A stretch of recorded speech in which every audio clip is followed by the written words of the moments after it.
Welcome back to you Kishore గారు. రమేష్ గారి దగ్గరికి వెళ్లే ముందు ఒకసారి రెహమాన్ గారి దగ్గరికి వెళ్తాను. రెహమాన్ గారు, good evening. Good evening Srikanth గారు. రెహమాన్ గారు, ముందుగా welcome to I news. So మీతో స్క్రీన్ షేర్ చేసుకోవడం ఫీలింగ్ హానర్. మీరు చాలా సీనియర్ జర్నలిస్ట్, అఫ్ కోర్స్ మీతో కలిసి పనిచేసిన అనుభవం కూడా నాకు ఉంది. Anyway, thank you so much. But Rahman garu, తొక్కిసలాట ఘటన, లక్షలాది మంది భక్తులు వస్తారన్న విషయం అందరికీ తెలిసిన విషయమే, టీటీడీకి కూడా తెలిసిన విషయమే. ఇక్కడ ఏమైనా సమీక్ష నిర్వహించారా, ముందుగా ఏమైనా ఒక మీటింగ్ కండక్ట్ చేశారా అన్నది ప్రధానమైనటువంటి ఒక ప్రశ్న ఇక్కడ కనిపిస్తోంది. ఎందుకు కనీసమైనటువంటి ఏర్పాట్లు చేయలేకపోయారు?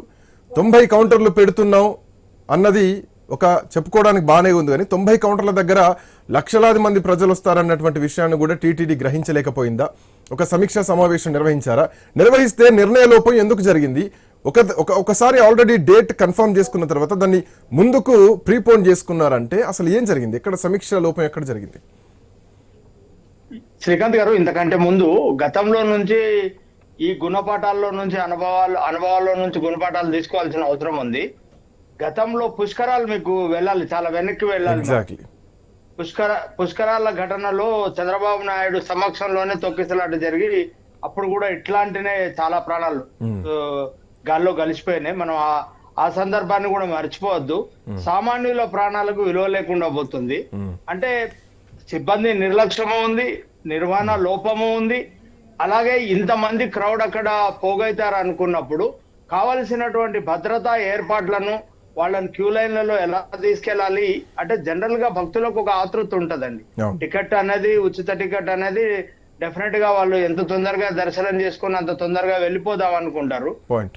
అంత ఎక్కువ సంఖ్యలో జనం గుమ్ముగూడే చోట, అంతమంది వస్తారని తెలిసిన చోట, అన్ని కౌంటర్లు ఓపెన్ చేస్తున్నామని చెప్పి తెలిసిన చోట వీళ్ళు సరైనటువంటి ప్రికాషన్ మెజర్స్ తీసుకోకపోవడం వల్ల, భద్రతా వైఫల్యం వల్ల, ఏర్పాట్లలో నిర్లక్ష్యం వల్ల జరిగినటువంటి ఘటన అండి. ఇది క్షమాపణలతోనో ఇంకో దీంతోటో కూడా పోయినటువంటి ప్రాణాలని మనం వెనక్కి తీసుకురాలేము. నిజానికి టీటీడీ అనేది, తిరుమల తిరుపతి దేవస్థానం అనేది అత్యంత ప్రతిష్టాత్మకమైనటువంటి పుణ్యక్షేత్రం. ఏమంటారు, నిత్య కళ్యాణం పచ్చతోరణంగా మనం ఎప్పటి నుంచో దీన్ని అభివర్ణిస్తాం. అంత గొప్ప పుణ్యక్షేత్రంలో ఎక్కువ కౌంటర్లు ఓపెన్ చేస్తున్నప్పుడు ఏం చర్యలు తీసుకున్నారు? ఎందుకంత నిర్లక్ష్యంగా ఉన్నారు? పాలకవర్గం ఏం చేస్తుంది? మిగతా వాళ్ళు ఏం చేస్తా ఉన్నారు? ఇమీడియట్ గా పర్యవేక్షించాల్సినటువంటి అధికారి నిమ్మకి నీరెత్తినట్టుగా ఉన్నట్టుగా ఇప్పుడు కలెక్టర్ నివేదికలో చెప్తున్నారు. డిఎస్పీ అసలు స్పందించలేదని, అంబులెన్స్ డ్రైవర్ 20 నిమిషాల వరకు లేడు అని, అందుచేతనే వాళ్ళ ప్రాణాలు కూడా పోయినాయి అని చెప్తున్నారు.